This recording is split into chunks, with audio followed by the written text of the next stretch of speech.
Hey, thanks for tuning in. In this video, I'm going to talk about common idols and graven images. In the Torah, there are prohibitions on idols and graven images. This modern idea of the term idol, though, is usually not well defined. Many people will assert that anything can be an idol. However, this is not the way we are considering it. We are dealing with graven images and cast images of gods. They are representations of gods. So they're cast figures or metal figures or carved figures that represent what that god supposedly looks like. We may own objects that we did not realize were representations before. We may have thought that this object was something else in the past. It was just a piece of artwork or something like that. We may have never considered worshiping it. Even though that may be the case, if this object is a representation of an Elohim, if it is a representation of a god, then we need to deal with it. Deuteronomy 7:25 through 26, in reference to entering into the land of Canaan, says that such an abomination should not be brought into our house.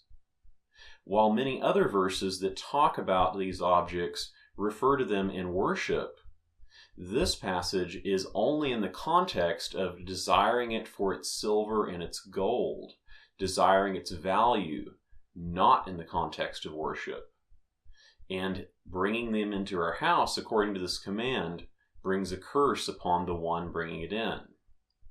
So we want to get rid of these graven images and these cast images that are representations of gods, if we have any.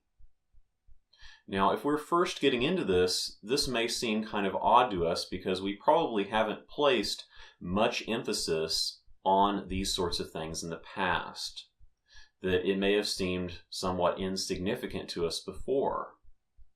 However, it is considered serious in the Torah, and we are returning to His ways, His priorities. Some of these objects we may have placed sentimental value on in the past. Some of them may have significant monetary value to them also. That being said, we must get rid of them if His commands are important. They must be destroyed.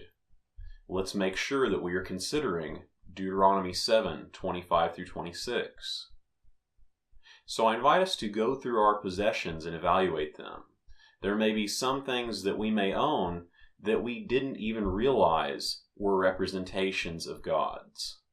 You will likely need to do some research in this and be willing to take this seriously. Don't deceive yourself about it. This may be unpleasant in some ways, but it is something that we need to deal with. And if we are willing to take it seriously at the beginning, then it will solve a lot of problems in the future. We won't have to worry about it as much going forward. Here are some examples of some common idols or graven images. There are certain coins that have images of Elohim or gods on them. There are metal minted coins in the United States that have an image of a Roman goddess on them. Some older coins or collectible coins have similar images on them. There are also some current U.S. quarters that have images of gods on them, such as the New York State Quarter. There is also the Pennsylvania State Quarter, which has a questionable image on it. And some newer U.S. $1 coins have a similar image to the New York image. Same with the precious metal coins. New York-related imagery in general may depict this same representation, that statue which the city is famous for. There are also sun-faced and moon-faced images, carved and cast images. These often represent sun gods and moon gods, even if they are supposedly for art. Originally, many of them were intended as a representation. some Native American carved figures that represent people wearing masks. Sometimes those are representations of their gods.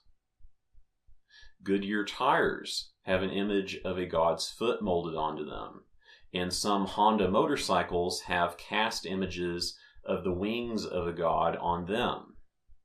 Now, these may seem kind of odd because they are not a full representation of the entire body, but I'm pretty sure that most of us would agree that if it was just the face of a god or the bust of a god, that we would consider it problematic, and those would only be parts of the body also. So consider that. There are also certain toys that may be made in the supposed likeness of a god.